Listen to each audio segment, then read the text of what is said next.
What is up mga kabuhok? My name is Balbon and welcome back sa ating Facebook, Instagram, YouTube, TikTok kung saan niyo po ako nakikita. Magandang araw po sa inyong lahat. At meron po tayo ulit dito na guest, isang Arai helmet. Yan, ating i-unbox. Pikutin muna natin siya. Yung ito po ay yung RX-7X top of the line racing helmet ng Arai. At ito po ay si Glass Black or Diamond Black sa ibang pangalan, kasi kada region meron US, mayroong Europe version, magkakaiba sila ng konti sa sizing kasi sa sukat ng ulo. Iba yung ulo ng ng Asian, iba yung ulo ng mga Amerikano, or iba din yung ulo ng mga European.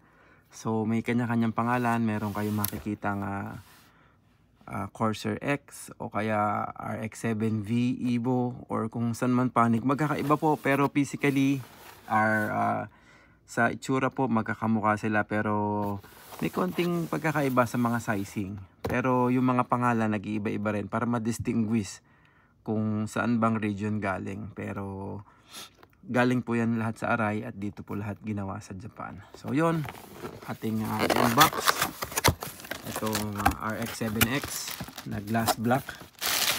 Meron siyang usual na mga parang foam siya eh.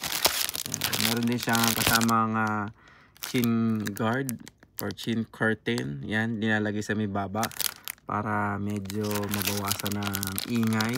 Yan, hindi naman to required ikabit, pero depende sa inyo. Try nyo muna. Kung okay sa inyo, why not? Kung hindi, bakit ikakabit nyo pa? Kasi pwedeng uminit, pwedeng tumahimik.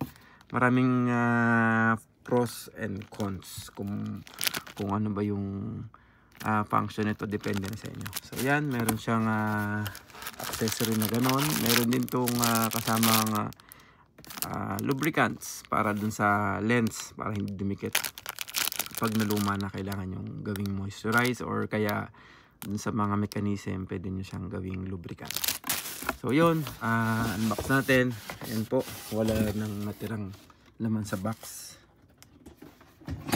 Ang RX-7X, iba yung kanyang dust bag. So kung po may mga tanong kayo tungkol sa regarding sa inclusion, PM nyo po ako. Meron akong post na inclusion ng bawat helmet ng Arai or Shoei. Yan. So yun.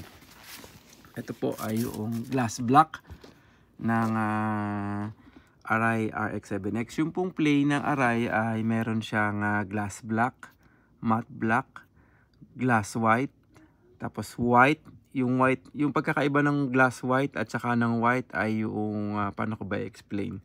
Yung glass white metallic. Yun, pag sinabi kasing glass, ano yun eh, yun yung designation nila sa metallic na kulay. So glass black or metallic black, matte black or flat black. Meron silang glass white or metallic white. Tapos meron din silang white. Yung white, imagine niyo na lang para siyang gatas. Ganun yung pagkaputi niya. Walang glittery effect. Pero shiny siya, pero wala siyang metallic effect. Talagang white lang siya. Tapos meron din siyang black. So ilan na? One, glass black, matte black, glass white, white, black. Tapos meron din siyang alumina silver at saka ano pa ba? Glass blue. So sa plane ng RX-7X meron siyang 7 kulay. Ayun. Sa mga bends, meron siyang bends sa taas, 1, 2, 3. Yan, mga bends siya. Meron din siya sa harapan na 1. So 4. Meron siyang exhaust na exhaust ba to? 1, 2, 3. Tapos ito yung ano din to eh, yung pumapasok sa may bandang eyebrow nyo, dito lumalabas. Ayan, mas maganda kasi kung merong airflow, mas malamig sa ulo. Pero yung ano nito na sasara yung kanyang exhaust vent. Yan. Tapos ito meron siyang, nung unang panahon, ito lang yung nilalagay ni Arai na winglet. Yan, maliit na winglet. So para ma-adjust to is hatak, tapos tulak pababa. Yun, tulak, baba. Hatak pag ganun, tapos pag ibabalik, tutulak nyo lang. Ayan. So, dati ito lang winglet, pero since nagkaroon ng introduction ng optional parts, ito po yung tinatawag na spoiler. Yan, kakabit nyo dito para sa kanyang aerodynamics. Ayun, dinidikit lang po yan na ganyan. Since ito po ay glass block, meron din si Arai na glass block talaga yung spoiler. So, meron, kung ano yung kulay ng helmet nyo, more likely meron din siyang tawag rito, spoiler. Maliban lang dun sa alumina silver at saka sa glass blue, wala silang nilabas na ganito. Pero sa black at saka sa white meron. Yan, depende na lang sa inyo kung ano yung gusto nyong kulay na ilagay. Ayan, tapos yung pala, i-comment ko lang din, itong sticker na to sa likod, pag kinakabitan to ng spoiler, sometimes nasisira pag tinatanggal yung spoiler kasi parang sticker lang siya sa labas eh. Ayan, nakalabas lang yung sticker na to. So be mindful po kayo dyan. Pag po mga plain, usually mga sticker lang yung mga logo nila. Kahit yung nandito po eh. Ayan, sticker lang din po ito. So pwede mo siyang tanggalin, pwede mo siyang kabitan. Kung nasira, pwede tayong bumili. Tapos, ito lang talaga yung sa likod. Marami na ako nakita sa mga Nakano. Kakabit nila yung spoiler, tapos pagtatanggalin na nila, sumasama to, nasisira. So, only work around lang dyan ay bumili ka ng, tawag dito, spoiler na may kulay.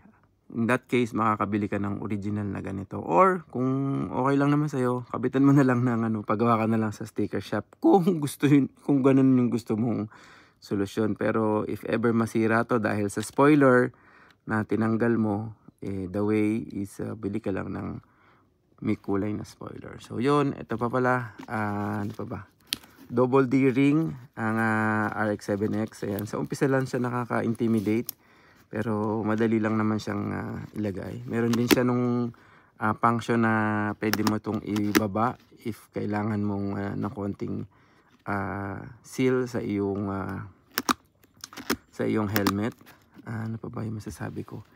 Yung mga Bluetooth comms nyo, ayan. Meron na rin po itong pwede naman itong kabitan ng Bluetooth comms, kaso lang isinasama sa chick pad. So siguro sa ibang video ko na lang siya ipapaliwanag. Yun, yung pagkabit ng Bluetooth comms dito, lagi ko sinasabi, mas maganda kung padikit kasi pag pa-clip, maaring ma-damage tong goma na to. Ayan. Kung padikit or pag pa-clip, baka ma-damage. Pag padikit, medyo mas maganda kasi maitataas mo ng konti yung Bluetooth comms para may mga Pilipino kasi, or from my experience, noong Bluetooth comms ko ay naka-clip lang, nandito siya sa banda dito, mababa. So, if ever nalilingon ka, tapos meron kang shoulder protector, tatama ngayon yung comms mo doon. So, minsan parang nagkakaroon ng unnecessary na pagpindot or pag-roll ng mga Bluetooth comms nyo. Kaya sinasabi ko, padikit na lang. At isa pang mahalaga, bakit ganun yung ina-advise ko? Kasi etong goma na to, pag nasira to, is hindi kayo makakabili sa labas. The only way na makakakuha tayo nito is kailangan nyo ibalik sa akin yung helmet at si Arai ang magkakabit. In that case, makakabili tayo ng parts. Pero, hindi lahat ng parts ng Arai ay nabibili katulad nitong front vent na to.